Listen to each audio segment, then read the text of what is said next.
Oh my god, I'm not even gonna wait for the bass to drop.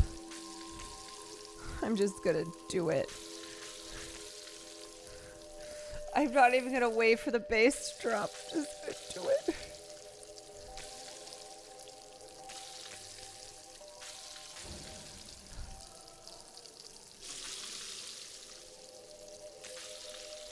Like, not the stretching isn't even working anymore. I think I've just lost my mind.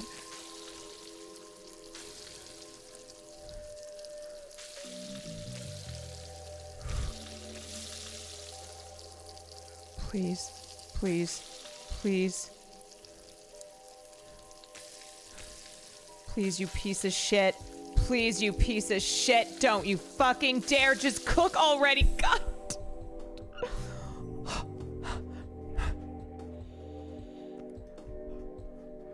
Oh, we did it.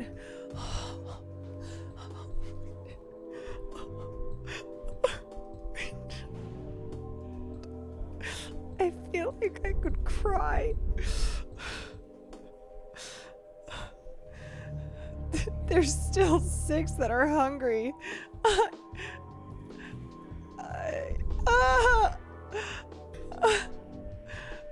Let me tell you something. Don't bite at the bait of pleasure till you know there's no hook beneath it. Thomas Jefferson said that, did he? To you? Okay, yeah, I believe you.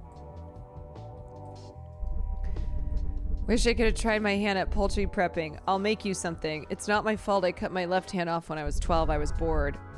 God, this world is run by lefties?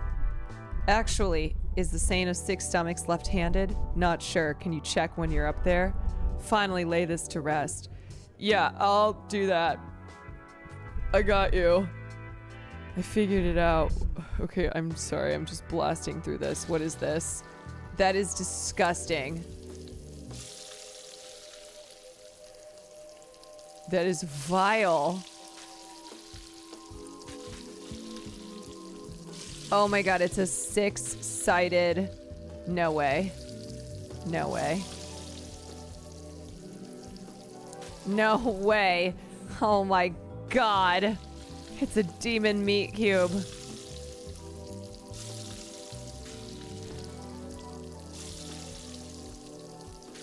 Is that it? Am I doing it? Fuck! Oh no! I can't tell what sides I've gotten. Is that right?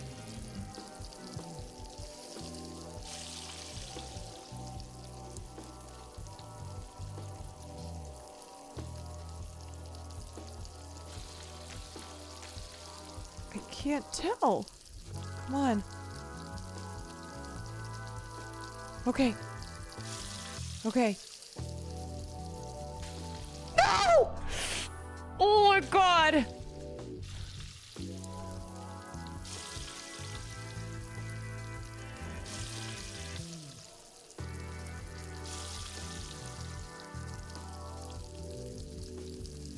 Shit. Oh. Oh. Thought I had that one down.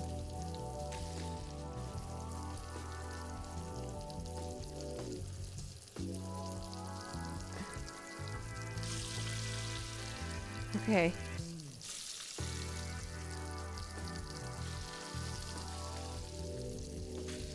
Oh my god. Oh no. Oh no. Oh.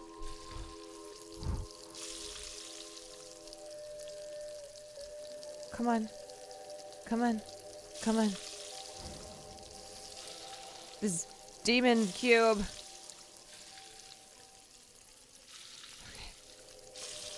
Okay. Okay. Oh my god. Oh my god. Oh my god. Oh my god.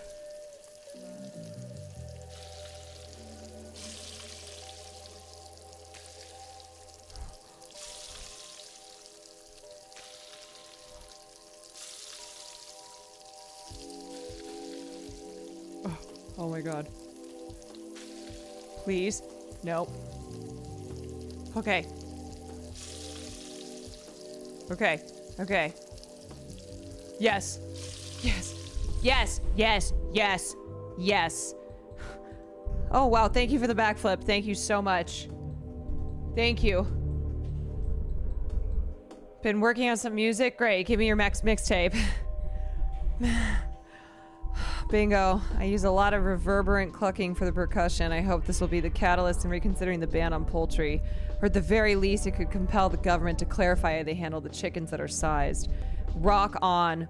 I used to be an actual musician. You showing me this stuff is like when a cat brings its owner a dead squirrel. Fucking brutal. Brutal. Tough crowd. Okay, that's the guy I talked to first. I went all the way around. So now I gotta go up. Okay. Who the hell? Wait, she's back. Can you fry eggs? She keeps asking the same question. Maybe you can make scrambled eggs so no side is in the cold too long? But at that point, is it even worth the risk? Mount Everest is hard to climb. Is that worth the risk? The achievement of getting to the top dwarfs the notion of frying an egg. But no one's fried an egg up there yet. Why is she so obsessed? I would be the first. Being the first person to do anything is of course impressive, but it isn't a substitution for quality. You don't get it. And you do. This woman is obsessed. I saw you cooking down there. You have good capability. I'm a dinner and a movie kind of guy. So I'm gonna throw shit in your pan as you cook for me. You don't have to keep it in. I just want to get your wrist dancing. Okay, dickwad.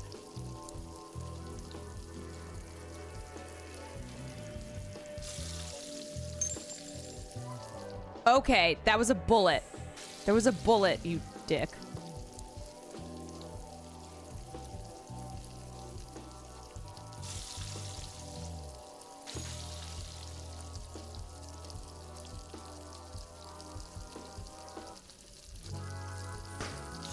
Oh my god. Okay. Okay, what?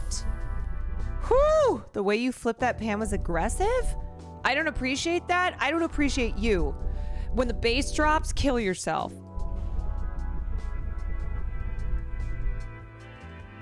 I don't want you pandering to me. Pandering and resembles erosion. Grand ideas like towering mountains erode into accessible but diminished forms. Ideally, initially, these ideas pure and okay, I cannot read all this. I'm sorry, I ain't reading all that. What the fuck?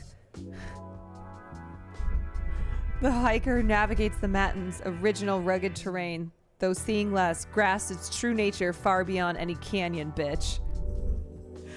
What does this guy want? My nostrils are hurting? I don't give a shit. Had a dream about you the other night. Really? You ripped me out of my bed and started beating me? Oh. You were angry you never had a bedside table because you've been on the top bunk your entire life. Wonder what that means. Oh. What are you doing in the toilet? Why does that look like shit? That wasn't really a response. I guess not. What the hell?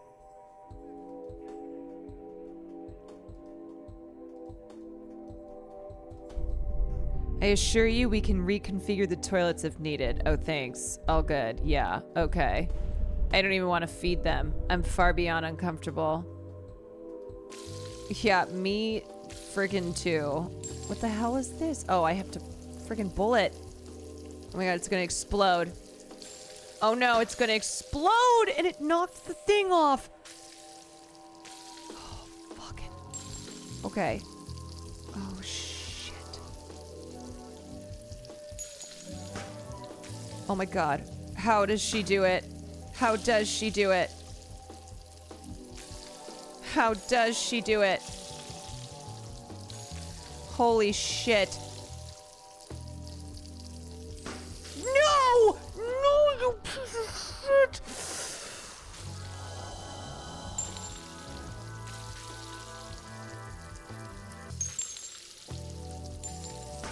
You fucking asshole. Literal last second. Oh, when the bass drops. When the bass drops. What am I supposed to do? What? You can flick out the bullets? Oh. Oh, okay. Great. The one thing. Shit. Of course, the one thing I can't flip out.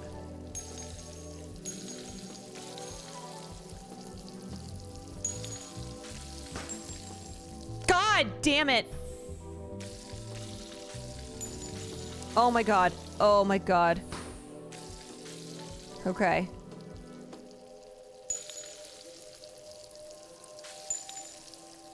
Why can I not flip these bullets out? Why am I why is it so hard?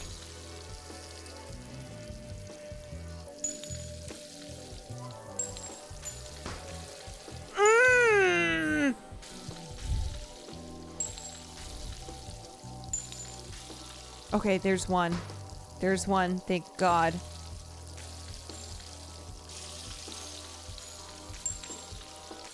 Oh my God. No, God.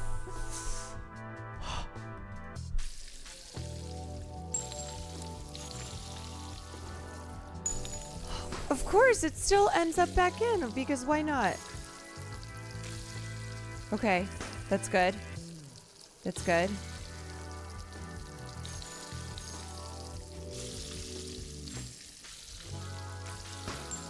Oh my God.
This might be it for me.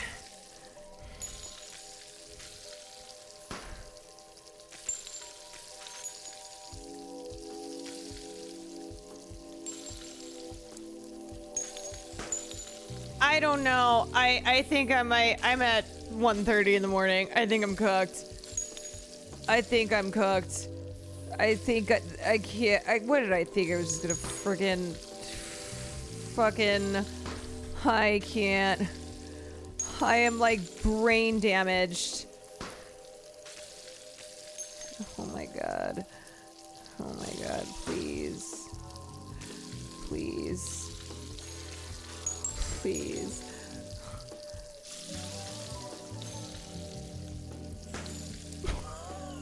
I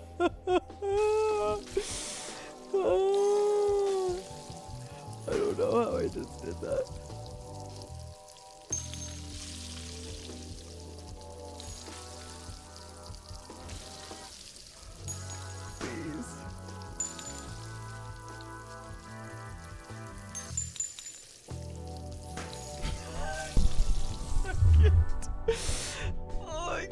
I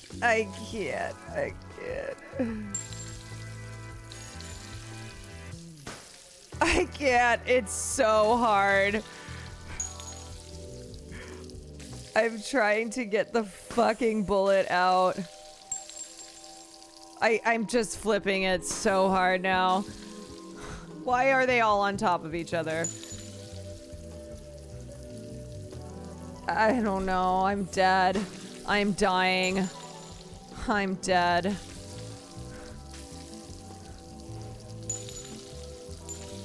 I can't.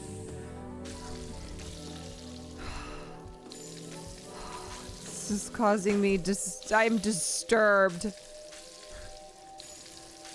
Which chatter suggests this game? Will and Nandre. Will and Nandre.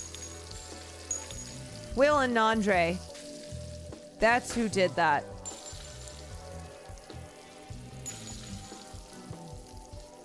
I'm not.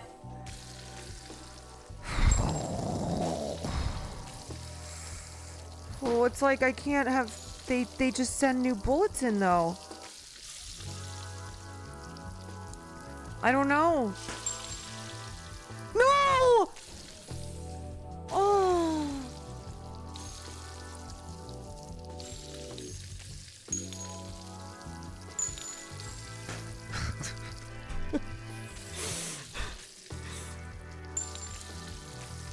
It'd be fun, they said. It'd be fun. You just flip eggs in the game, they said. I can't do this anymore. I can't do this anymore. I have to quit. I don't know. I don't know.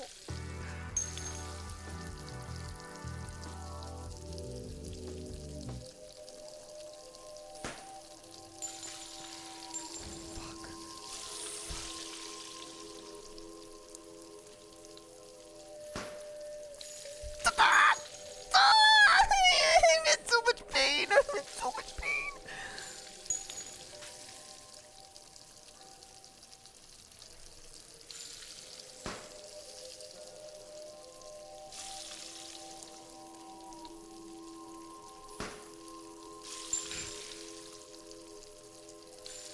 Oh, I'm in so much pain.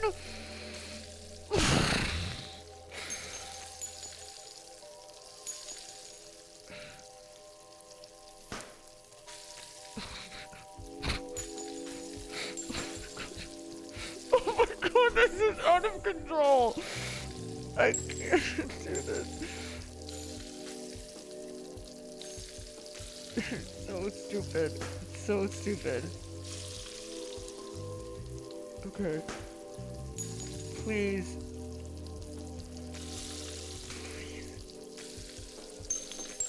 No, no, no, no, no, no, no, please, please. Please.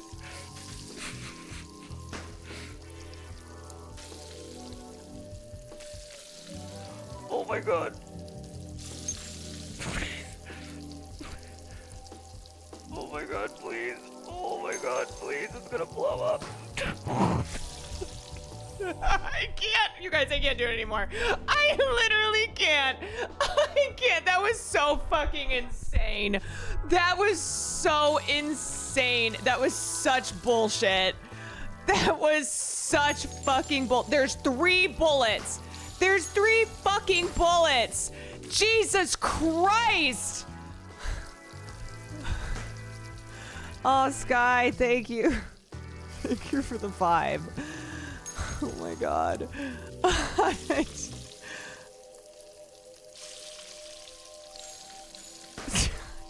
gonna do the bass drops.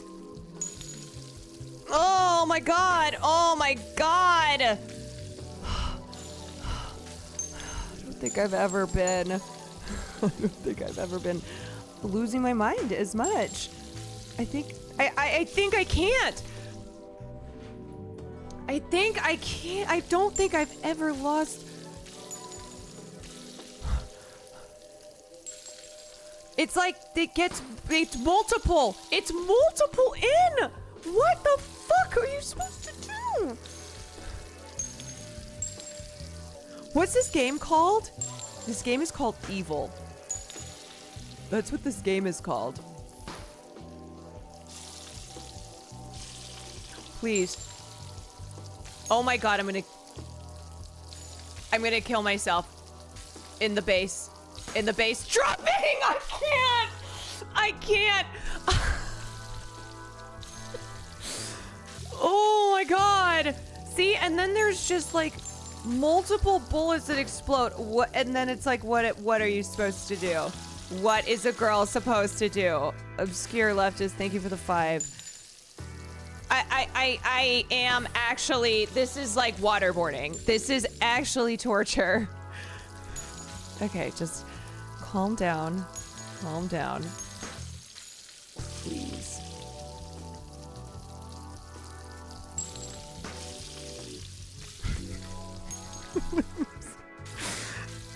You don't know pain until you have done this. You really don't. You really don't know. You really don't. This is torture.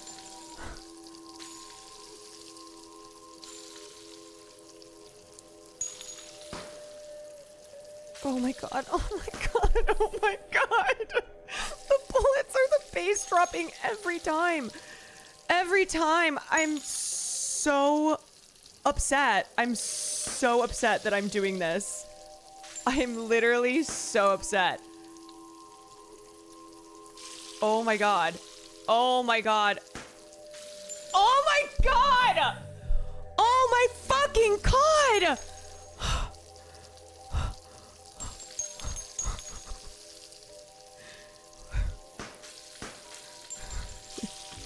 How could this be so impossibly hard?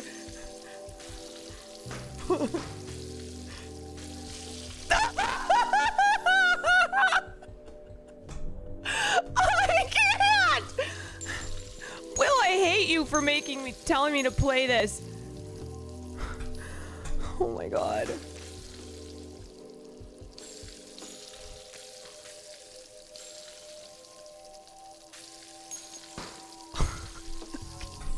I can't do this anymore, you guys. This is a portrait of a woman losing her fucking mind. It just is it's levels of impossible. This is worse than 12 minutes. It honestly is worse.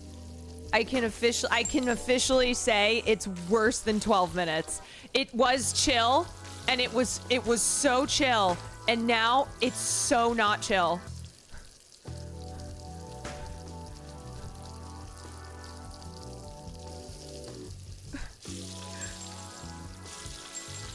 It's so not chill.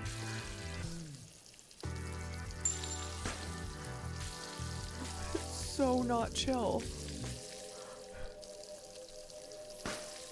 Oh, this is so not chill. I'm a girl who's not doing okay. I can't flip it. I can't flip it without these stupid ass bullets. Oh my god. Oh my god. Oh my god. Oh my god. Oh my god. Oh my god. Oh my god. Oh my god. Oh my god.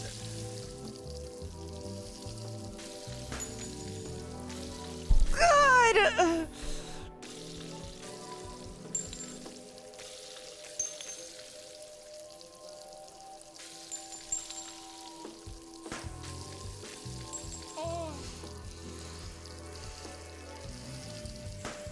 Oh my god!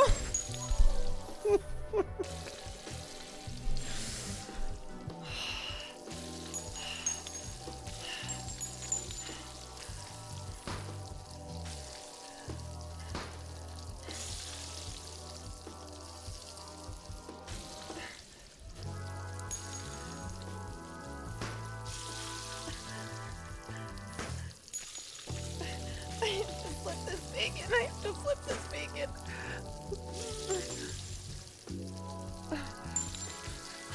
Please. Please. Please. I can't.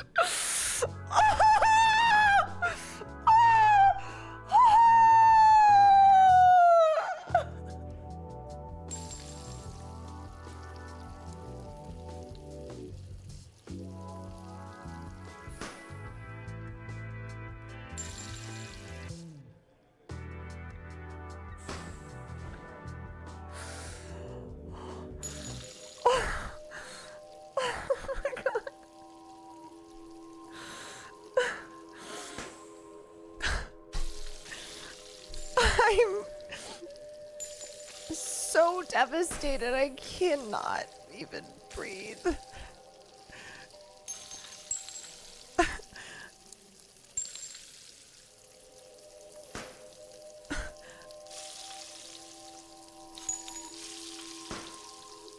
I can't breathe. I can't. I think I'm...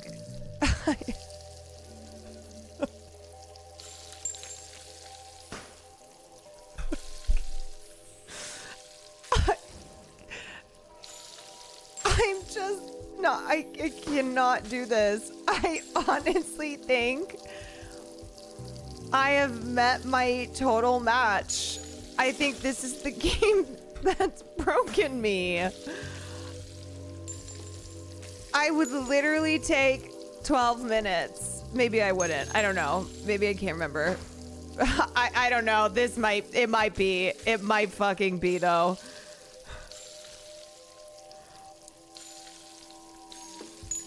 I am just so fucked up by this. I don't know if I've ever done anything as difficult in my life. Because it's like simple, but it's fucking not. It's literally not. It's fucking not, man. I can't look anymore. I can't. When the bass drops, I'm actually gonna kill myself.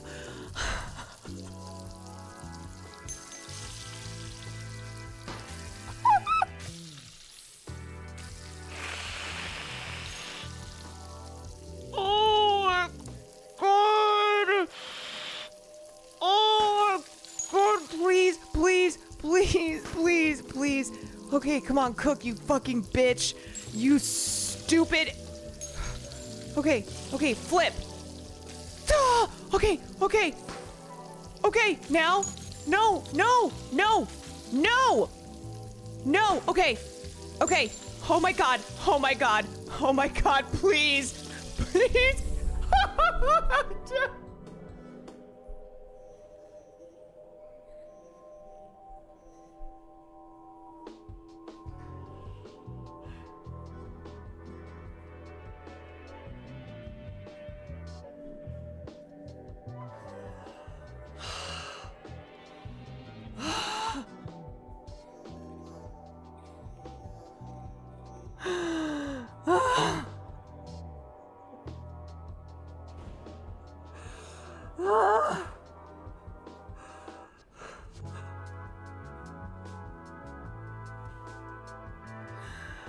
I'm crying. I'm crying. I literally... That was so torturous. You got this. That Cool. was so torturous. To flip fucking eggs, man. That was so hard to watch. How do you think it was doing it? Oh, it was so hard to watch. Oh my god. I have nothing left in me. I have nothing left. Oh, Sam Raid. Oh my god. Oh my god. I can't keep doing this. I'm honestly... I am not okay. I'm not okay. Look at my face. Actually, it doesn't look as crazy as I thought it would. I feel a lot crazier than it looks. Shook, thank you for the 5.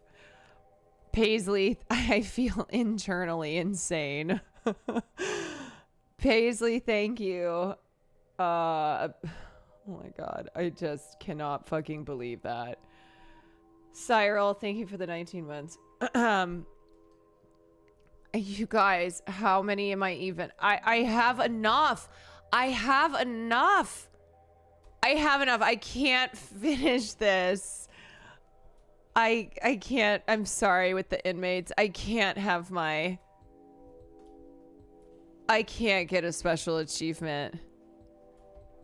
Just get me the fuck out of here. Get me out.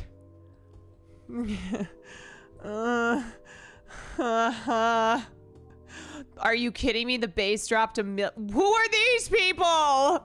Who are these people? No, I have to go. I have to run. I have to go. is this? Get me out of here. Get me to God's country, please. Oh my God, I'm back.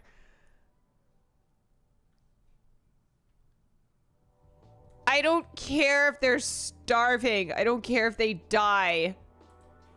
I cannot.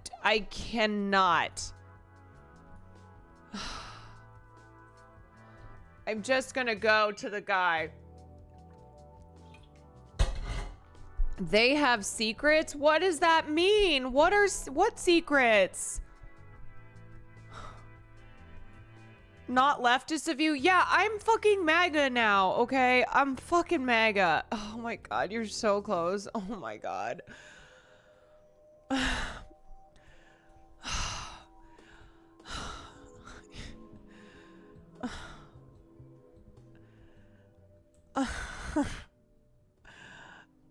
Honestly, where's my fucking...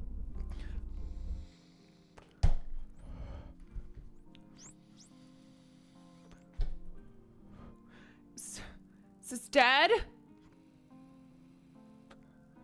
It's dead! Oh no, it's not dead. Okay. What are you doing here? I don't know, man. Oh, you're not hungry? Perhaps my dolphins could use an entertainment? If they were decommissioned. Okay, what do you fucking want from me? Oh, God. No, please. Not the fucking bullet again. Oh, Jesus. Okay, is it just one egg? Maybe it's just one egg. I can do one egg. Okay. One egg with a couple bullets. That's fine. Okay, I can do this. Okay.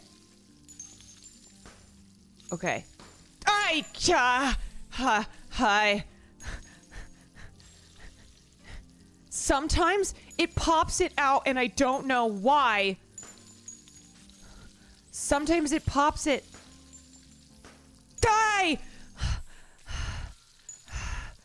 I don't know why. It's like... No, you guys, I'm actually ill. I'm fucking sick. I'm sick. I have to go. I'm doing this and then I'm quitting because I'm sick. I am a sick fuck. I am ill. I'm fucking terminal. This is the worst thing I've ever done in my life. In my life. I swear to God, if it pops this out, I can't. Okay. Fuck this dolphin. No one cares about this dolphin. Him with his chickens, me with my dolphin. I don't care about your neurodivergent dolphin. Okay. 2 still hungry. Oh my God. Okay. Fuck in hell. Oh my God. I'm sorry. I don't give a fuck. I would like you to stop doing that. Yeah, me too. I haven't eaten 4 days. How can I? Okay, what do you want then? Fine, you want double eggs? Fine, you can have double eggs, you piece of shit.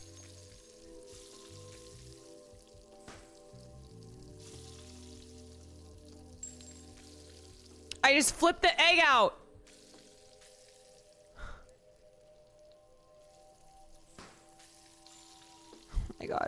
Oh my God, these bullets, actually, I thought the bugs were the worst.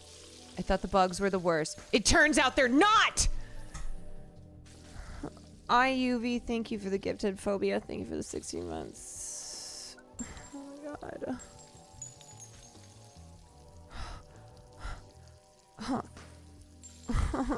Oh, you sick son of a bitch. All these people should starve. I don't care. I'm out of business. We've run out of eggs. They're too expensive. This economy is in the shitter because I keep having to make eggs. And 90% of them are ruined.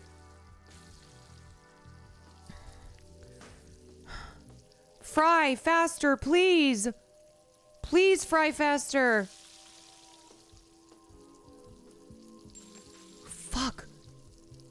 Stupid bullet. Stupid bullet. Eggs. Oh my god, stupid ass eggs. Oh, okay. Okay. No, don't you dare. Don't you dare. Don't you dare. Don't you dare take my eggs.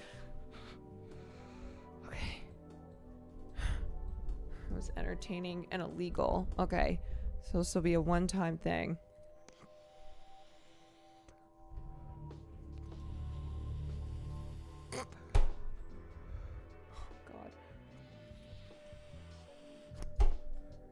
One left.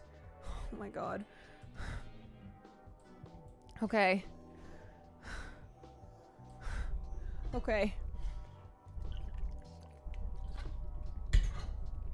I don't even know what that guy's saying. This is the last one. Is that a pizza? Is that a pizza? Oh shit. No! Huh. Okay. It's like I'm watching the fucking Super Bowl. Feels like it.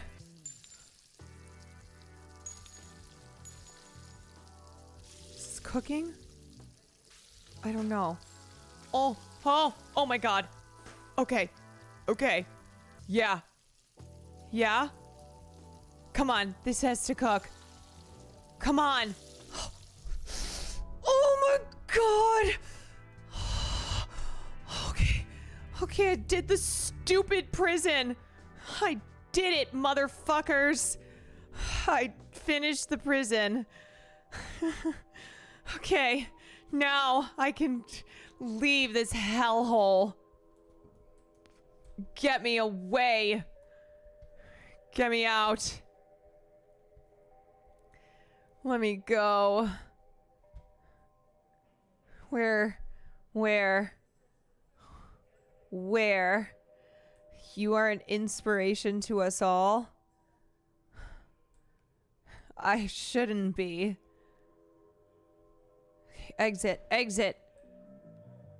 Exit. Here we go. Here we go. Okay. We're leaving. We're never coming back. We're never coming back, ever. If I could, I would just kill everyone here. For what I've been put through.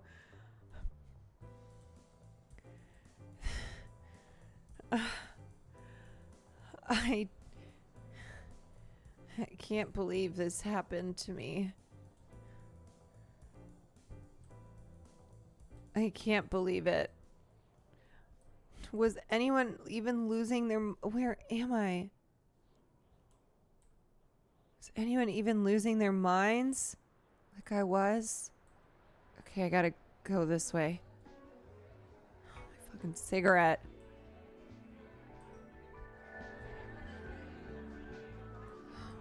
God damn. God damn. That's my egg flipping goat. Honestly, I feel like this is truly the Portrait of a Lady on Fire, more like Portrait of a Lady Losing Her Mind. We started off chill, and then it went so not chill. Oh my god. We made it inside. One still hungry. Oh my god. Portrait of a lady in her fryer. Stop. Portrait of a lady in her fryer. What the hell? Okay. Oh god. Oh no.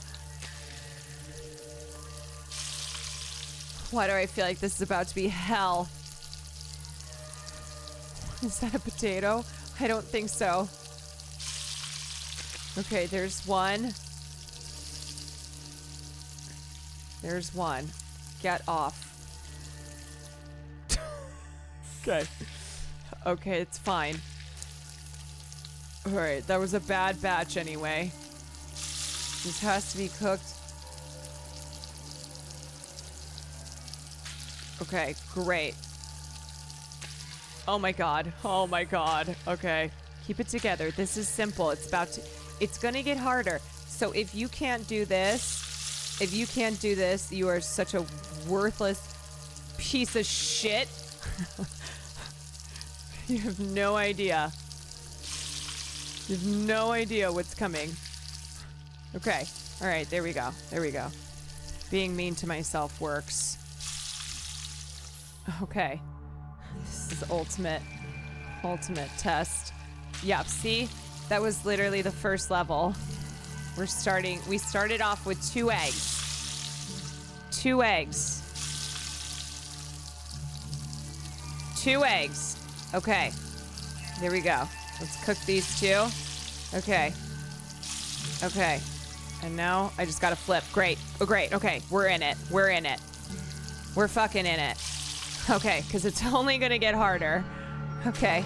This one's probably gonna be like 4. Yup. Okay. We're doing it like this. Yeah. Okay.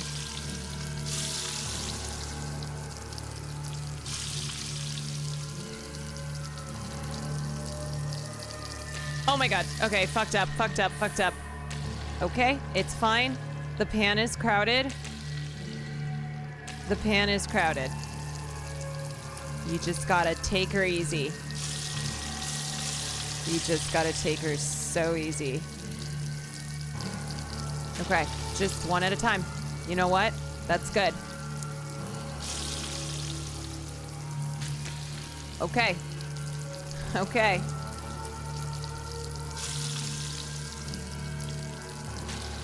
Okay. Ah! No! No! Oh my god.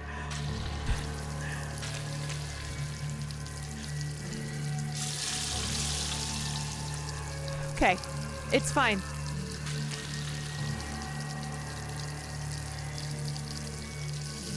Great. Great. Okay. Nope. Okay, you flipped completely. Okay, there's 2. There's 2. There's 2. Okay. Okay. Remember, just a little flip. It doesn't have to be crazy. Okay, let's just go. Let's kind of reassemble a little bit. Oh my god. Oh my god, you're insane. You're insane. In a bad way. No, I wasn't looking.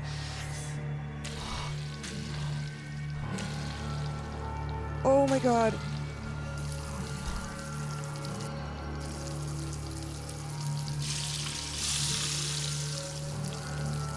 Okay, there's the double.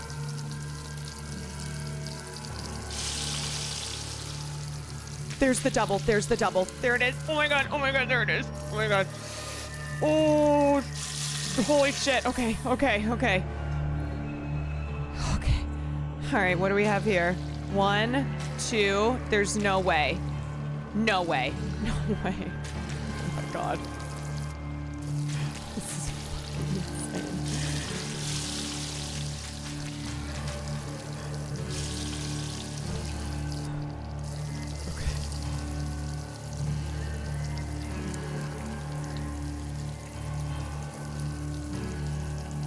Come on, get that 5th one. Come on. Why? Okay. Ah! No, too much.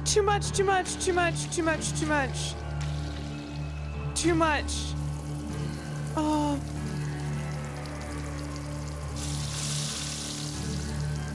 I have to get that one off. It has to get... Come on.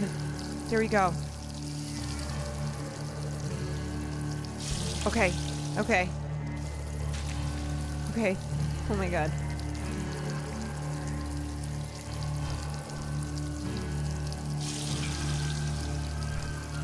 Okay. There's 3.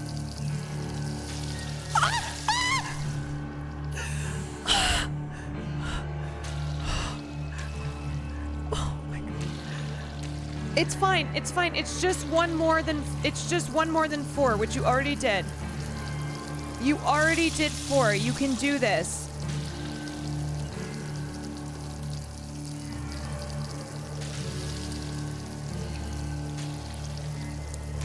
Okay, these ones are not cooking because they're on top. Okay. Okay. Okay. Flipping. Okay.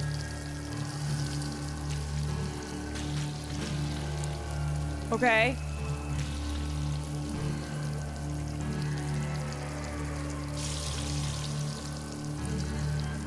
Oh my god. Oh my god. Is it not done? Oh, there's one last one. Oh my god. It's... Oh shit. Okay.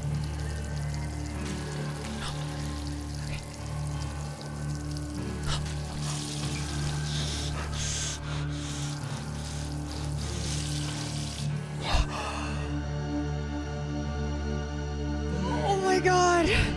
I can't do it anymore. Oh my god, there's no way.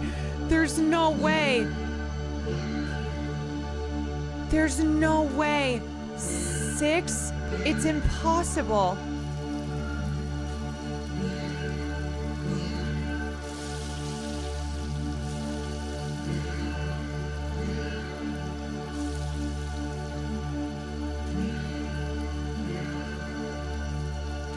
It's not possible. Oh my god. Okay, come together. Okay, okay, there's... No, steady. Ease up. Ease up. Okay, get off that one. Okay. Oh my god. Okay. There. Oh, holy shit. Holy shit, that was huge. That was huge. Okay. It's just this last one. I can't get it. Get off. Yes. Yes. Just scooch a little bit. Just scooch a little bit, you piece of shit! Oh my god, I can't. Holy shit. No, no, no. No!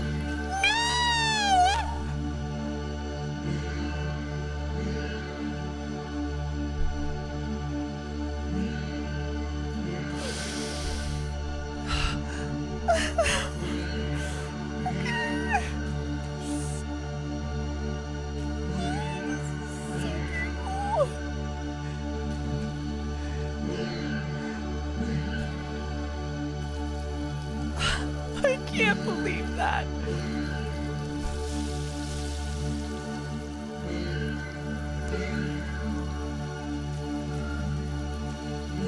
I can't do this anymore. I think that was the closest I could come.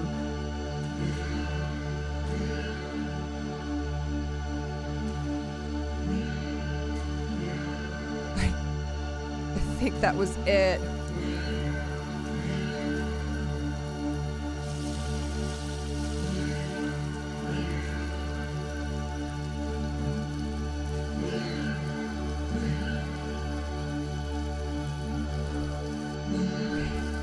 All about the touch. It's all about the touch. Easy touch.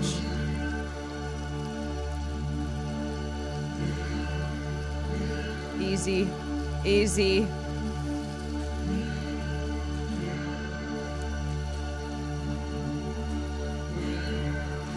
I hate that they keep landing on top of each other.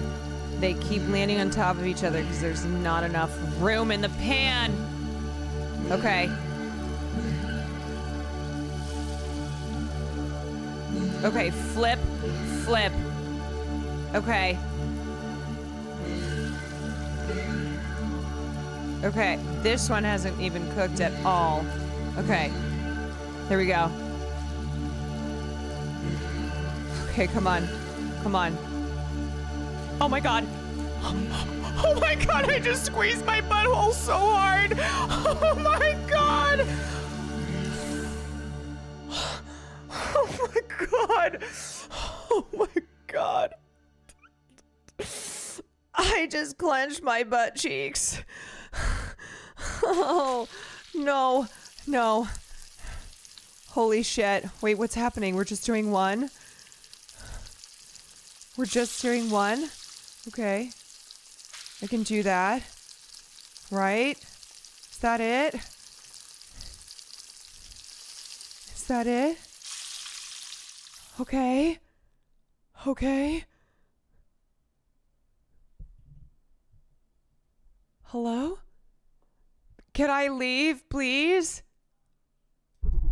Can you fry eggs on top of Mount Everest? Sure, whatever you want me to do. Whatever you want. Never thought about it? Perhaps it's irrelevant? Whatever you think.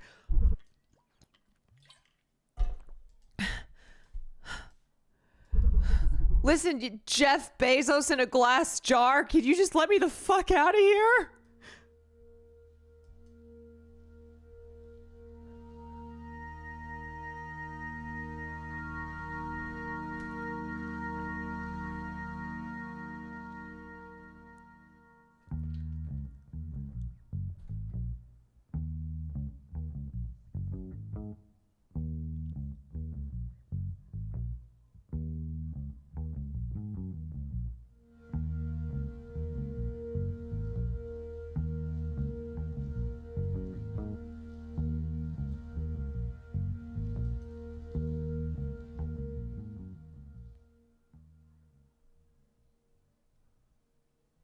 Let me know. R.I.P. Let me know.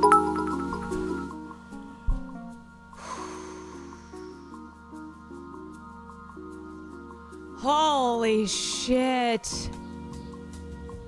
Oh my God.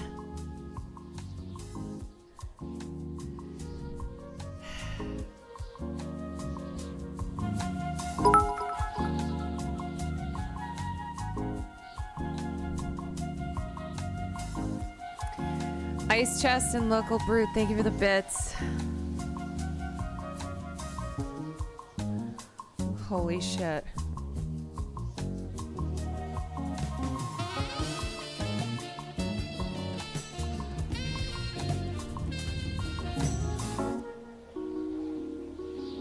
HC015, thank you for the 5 gifted subs.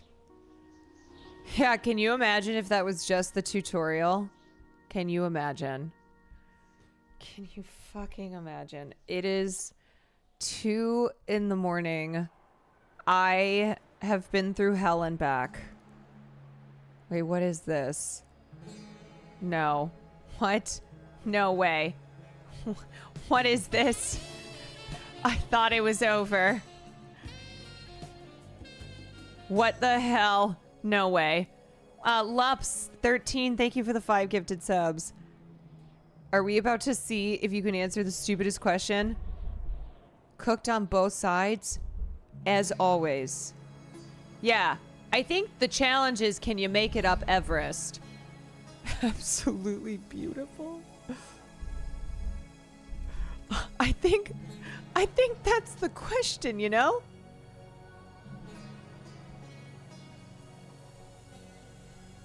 Not so much, can you fry an egg, but can you, frickin' get up to the top of Everest? Is this the top? I don't know. I just fell. What is the top?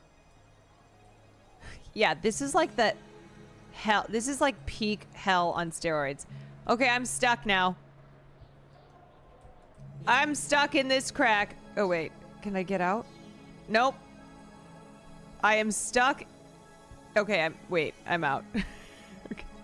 Oh, shit. Where am I going? It has to be the end.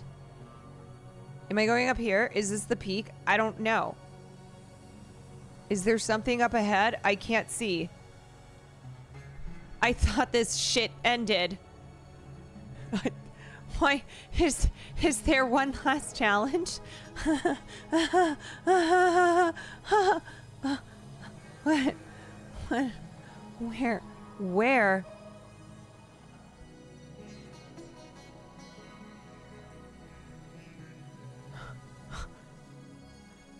I see something. I see something and I don't like it.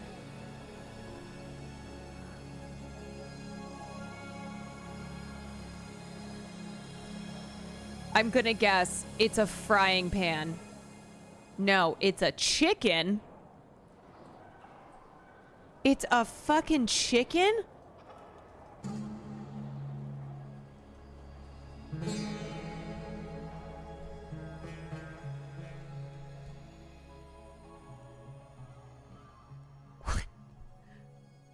It's a goddamn chicken. What the hell?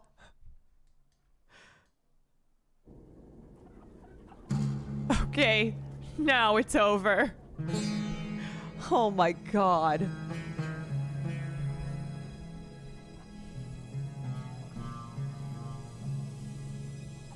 I am exhausted. I am exhausted. Oh, great. All of my achievements. Oh, amazing. I can't even look at anything. I can't relive that. I can't relive that hell. You don't understand. I can't see anything anymore. I can't see. I cannot see anymore. I once could see, but now I'm blind. It's the opposite of Amazing Grace. I once could see, but now I'm blind. I will have to look at clips another night. I have to go. I am leaving now. I hope everyone had a great Friday. I hope you all had a wonderful time. I'm sending you over to Mafia Jinx, the only name that I can see. I'm leaving now. Good night. Good night. Goodbye. Goodbye. I'll see you tomorrow. Maybe.